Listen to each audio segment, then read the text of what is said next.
Bismillahirrahmanirrahim. Assalamualaikum warahmatullahi wabarakatuh. Waalaikumsalam warahmatullahi wabarakatuh. Pada pagi hari ini kakak akan bercerita tentang Nabi Ismail. Nabi Ismail ceritanya nanti tentang air Zam-Zam dan Nabi Ismail disembelih. Nanti ceritanya tentang berkurban. Yang pertama yaitu kisah air Zam-Zam. Zam-Zam itu biasanya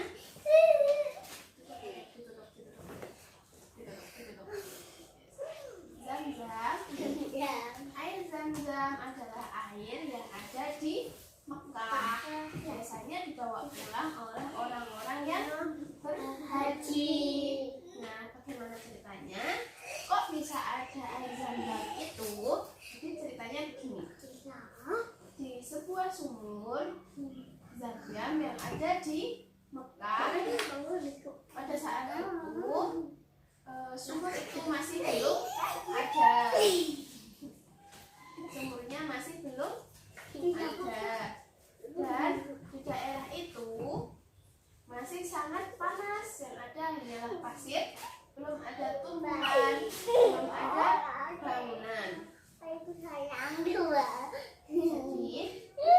Nabi Ismail yang masih kecil digendong sama ibunya, dibawa ke daerah yang masih tandus. Tandus itu tidak ada pohon, itu yang ada hanyalah padang pasir bersama sang ayah, yaitu Nabi Ibrahim.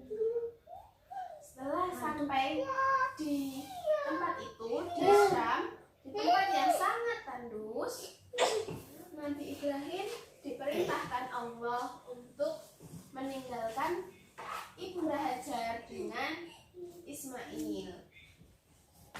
Lalu Nabi Ibrahim berdoa kepada Allah karena ingin pergi tersebut. Nabi Ibrahim berdoa, "Ya Allah, aku telah meninggalkan Ismail dan Ibunda Hajar di daerah yang sangat tandus. Maka berilah Ibunda Hajar dan Ismail rezeki supaya mereka dapat hidup dengan sehat dan selamat." Bapaknya itu Nabi Ibrahim. Sebelum pergi, Nabi Ibrahim itu ditanya sama Ibunda Hajar, sama ibunya Ismail, apakah benar yang menyuruh Ibrahim itu Allah untuk pergi? Jawab Nabi Ibrahim, iya, yang menyuruh adalah Allah. Jadi Nabi Ibunda Hajar bisa menerima Nabi Ibrahim ketika harus pergi. Lama-lama, setelah tinggal beberapa saat, air di sana sudah habis.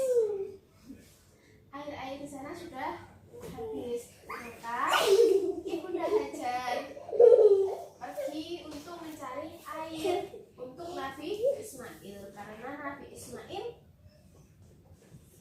kehausan. Ibunda Hajar pergi dari Bukit Safa ke Bukit Marwah bolak-balik selama 7 kali. Jadi dari Bukit Safa berlari ke Bukit Marwah, tidak menemukan air, lalu balik lagi ke Bukit Safa, tidak menemukan air lagi, balik lagi ke Bukit Marwah, tidak menemukan air lagi, sampai 7 kali bolak-balik. Akhirnya, yuk bangun dulu, yuk bangun dulu. Akhirnya Ibunda Hajar kembali ke tempat Nabi Ismail karena tidak menemukan air itu. Setelah kembali, Ibunda Hajar kaget. Di dekat Ismail ada seseorang yang menolong Nabi Ismail. Seseorang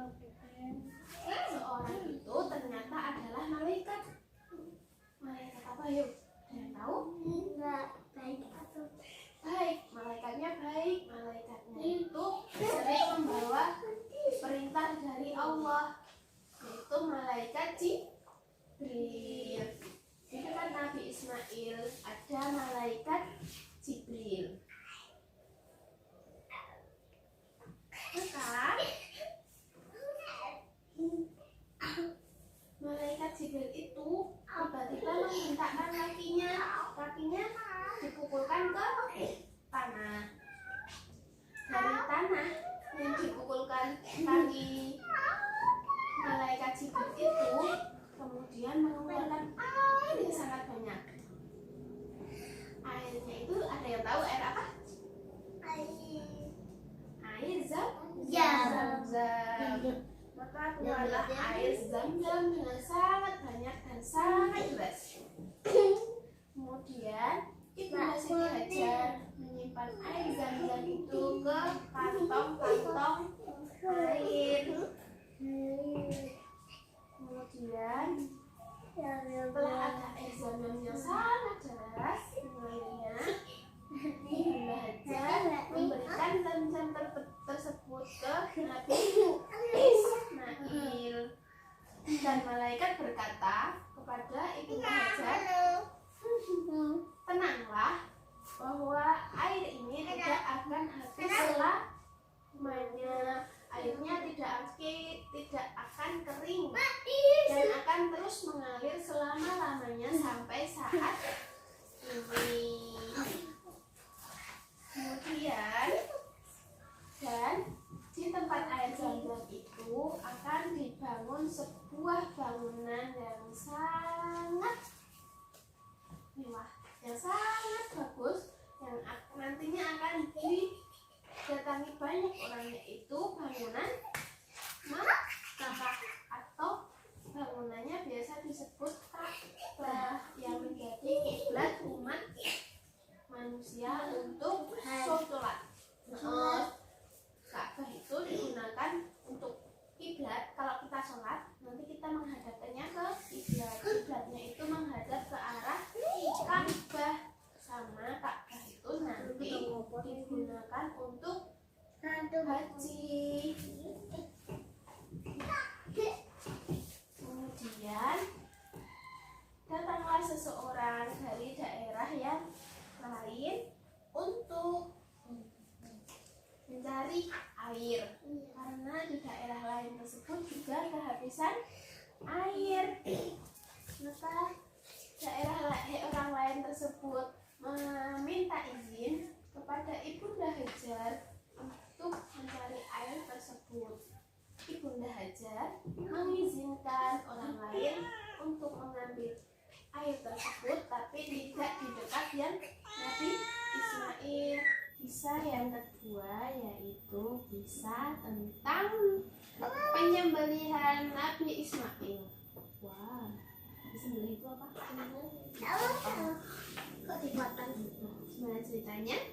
Gini ceritanya. Tadi Nabi Ibrahim itu mempunyai anak setelah berusia 86 tahun.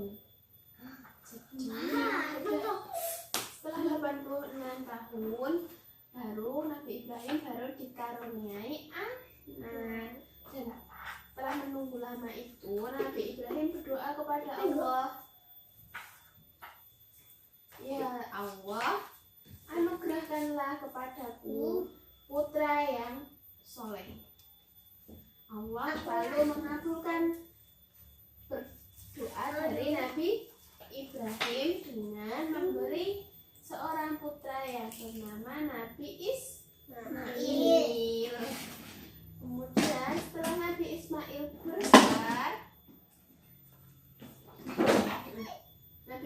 besar, lalu Nabi Ibrahim ini bermimpi. Apa itu mimpinya? Mimpinya yaitu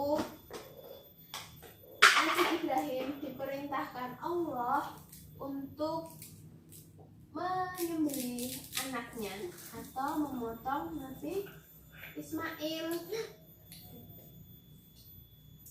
Nabi Ibrahim berkata pada Nabi Ismail, wahai anakku, aku bermimpi bahwa aku menyembelihmu. Bagaimana pendapatmu Nabi Ismail? Ismail lalu menjawab, hai ayah, kerjakanlah apa yang diperintahkan oleh Allah kepadamu. Lalu Nabi Ismail sangat taat kepada ayah dan Allah, karena Nabi Ismail tahu bahwa perintah yang ayah berikan itu perintahnya Allah. Lalu kemudian mereka melakukannya. Nabi Ibrahim menyembelih Nabi Ismail. Ismail direbahkan seperti hewan yang akan disembelih, ditidurkan seperti kambing atau sapi. Begitulah kisah Nabi Ismail. Jadi apa yang bisa diambil pelajaran dari kisah Nabi Ismail? Selalu hormat kepada orang tua, selalu taat perintah Allah, selalu apalagi membantu dan menolong orang lain. Kalau ada kesulitan pasti ada kemudahan. Dan kita jangan lupa selalu berdoa kepada Allah, karena doa itu akan dikabulkan, pasti akan dikabulkan. Jadi selalu berdoa kepada Allah ya. Itu cerita dari Nabi Ismail, air Zam-Zam, dan kisah hewan kurban yang ada di dalam Al-Quran. Itulah kisahnya. Banyak salah dari kakak, mohon maaf. Wassalamualaikum warahmatullahi wabarakatuh.